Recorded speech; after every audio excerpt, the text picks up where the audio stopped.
Hi everyone. Today I'm coming here to discuss about oxidation number and oxidation state. Okay, this is particular. It is for 12th class. That is for chemistry subject, and we are doing chapter is coordination compound.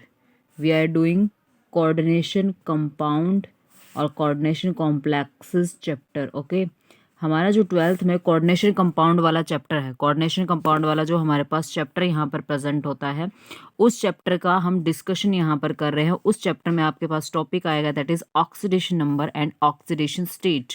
Okay, तो oxidation number हो चाहे oxidation state हो, दोनों का एक ही meaning यहाँ पर रहेगा। That you have to remember here, both these things are same. तो यहाँ पे जो आपको ऑक्सीडेशन नंबर निकालना है और ऑक्सीडेशन स्टेट निकालना है, दैट इज़ ऑलवेज आपको किस पे निकालना होगा, हमेशा जो आपके मेटल्स गिवन होते हैं, सेंट्रल मेटल आयन जो आपके पास होते हैं, सेंट्रल मेटल आयन जो आपके पास होते हैं, उनके ऊपर आपने हमेशा चार्ज निकालना है। चार्ज को ही हम ऑक्सीडेशन स्टेट बोलते हैं, उसी को हम ऑक्सीडेशन नंबर बोलते हैं। किसी भी कॉम्प्लेक्स के अंदर मान लो आपके पास ये मेटल है और उसके साथ ये टोटल 6 लिगेंड प्रेजेंट होते हैं, तो इस मेटल पे ओवरऑल चार्ज क्या आएगा, यानी पॉजिटिव आएगा, नेगेटिव आएगा, क्या चार्ज आएगा, that is the oxidation state of a particular metal हो जाएगी। ओके, तो ये आपको निकालना है ओवरऑल चार्ज। लाइक एग्जांपल हम लेते हैं, इसका हम एग्जांपल लेंगे। तो आपने मेटल पे चार्ज कैसे निकालना है, आपको पता है लिगेंड्स पे कौन सा चार्ज होता है, हमेशा -1 होता है। लेकिन लिगेंड्स क्या होते हैं, लिगेंड्स 2 टाइप के होते हैं, कुछ हमारे पास न्यूट्रल लिगेंड्स होते हैं और कुछ हमारे पास नेगेटिवली चार्ज होते हैं। तो डिपेंड करता है आपके पास आयंस किस तरह के, आपके पास लिगेंड किस तरह के। लिगेंड्स 2 तरह के होते हैं, न्यूट्रल लिगेंड्स होते हैं और एक हमारे पास नेगेटिवली चार्ज लिगेंड हमारे पास होते हैं। तो अगर न्यूट्रल लिगेंड है तो जो ऑक्सीडेशन स्टेट मेटल की होगी वही इसकी ऑक्सीडेशन स्टेट हो जाएगी, जो इस पर चार्ज प्रेजेंट होगा वही इसका चार्ज नंबर हो जाएगा, वही ऑक्सीडेशन नंबर, वही ऑक्सीडेशन स्टेट हो जाएगी। लेकिन अगर नेगेटिव आयंस प्रेजेंट होंगे तो इन नेगेटिव आयंस का जो नेगेटिव चार्ज होगा मेटल के ऑक्सीडेशन स्टेट के साथ क्या करना होगा, बैलेंस करना होगा। काउंटर बैलेंस करने के बाद जो ओवरऑल चार्ज बचेगा वो बाहर कॉम्प्लेक्स के बाहर आएगा और वही मेटल के ऊपर हो जाएगा। जैसे हमारे पास एग्जांपल है, ठीक है, एग्जांपल ले रहे हैं हम यहाँ पर आयरन साइनाइड 6, आयरन साइनाइड 6 हमारे पास है एंड ओवरऑल चार्ज इन्होंने क्या दे रखा है, 3 नेगेटिव दे रखा है। अब आप खुद बताओ, साइनाइड क्या है, एक नेगेटिवली चार्ज लिगेंड है। ये क्या है, एक नेगेटिवली चार्ज लिगेंड हमारे पास है, नेगेटिवली चार्ज लिगेंड है।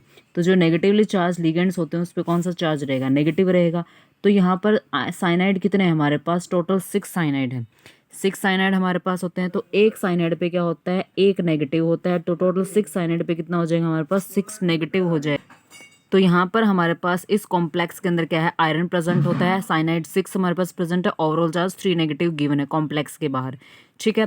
तो ये जो यहाँ पर 3 नेगेटिव चार्ज, ये दोनों के बैलेंस करने के बाद, यानी इस पे क्या होगा, मेटल पे हमेशा पॉजिटिव चार्ज होता है और लिगेंड्स पे, लिगेंड्स या तो न्यूट्रल होते हैं या फिर उनके ऊपर नेगेटिव चार्ज। आपको पता है साइनाइड क्या है, एक नेगेटिवली चार्ज लिगेंड होता है।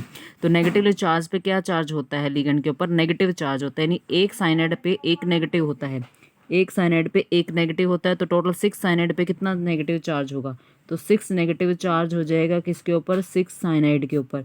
तो टोटल 6 नेगेटिव हो जाएगा। आप इसके ऊपर ही मेंशन कर लो, ये इसके ऊपर -6 हो जाएगा, सारे साइनाइड के ऊपर -6 चार्ज हो जाएगा, क्योंकि एक साइनाइड पे एक नेगेटिव, 6 साइनाइड पे 6 नेगेटिव हो जाएगा। तो इसको आप क्या करेंगे, आयरन को +3 कर दो। लेट सपोज हमने आयरन को क्या कर दिया, +3 कर दिया। जब हम आयरन को +3 कर देंगे और -6 ये है, तो -6 +3 ओवरऑल चार्ज क्या बचेगा आपके पास, -3। और ये -3 आपके पूरे कॉम्प्लेक्स के बाहर बचेगा, क्योंकि एक्स्ट्रा चार्ज हो जाएगा। ये आयरन +3 से ज़्यादा मैक्सिमम ऑक्सीडेशन स्टेट में नहीं जाता है।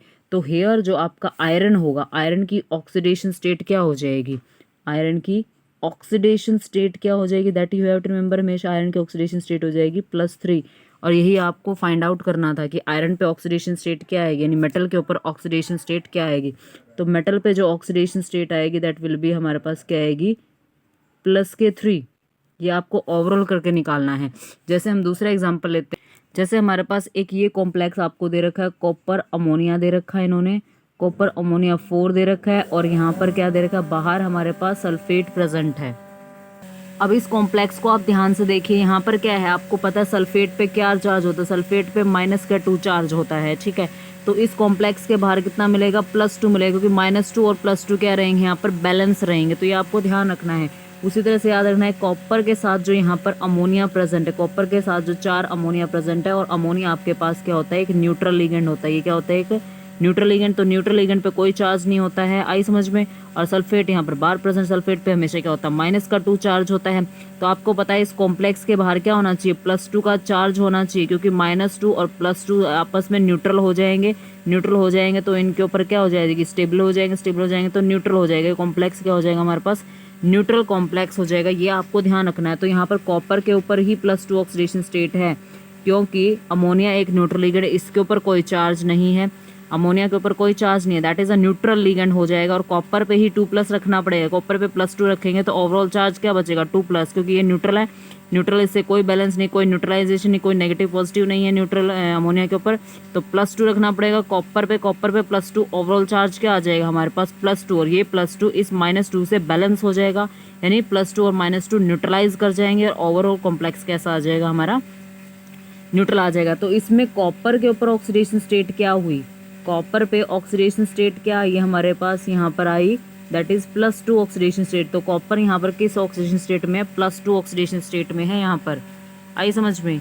तो ये ऑक्सीडेशन स्टेट का जो चैप्टर है आप कहीं पर भी लगा सकते हो, कोई भी ऑर्गेनिक कंपाउंड आप पढ़ रहे हो, कोई इनऑर्गेनिक कंपाउंड पढ़ रहे हो, आप कहीं पर भी इसको लगा सकते हो। Either you are in 10th class, 9th class, 11th और 12th, you can find out this particular oxidation state, okay, by this method, by a balancing. You have to balance metal ion and ligand, okay. Thank you so much.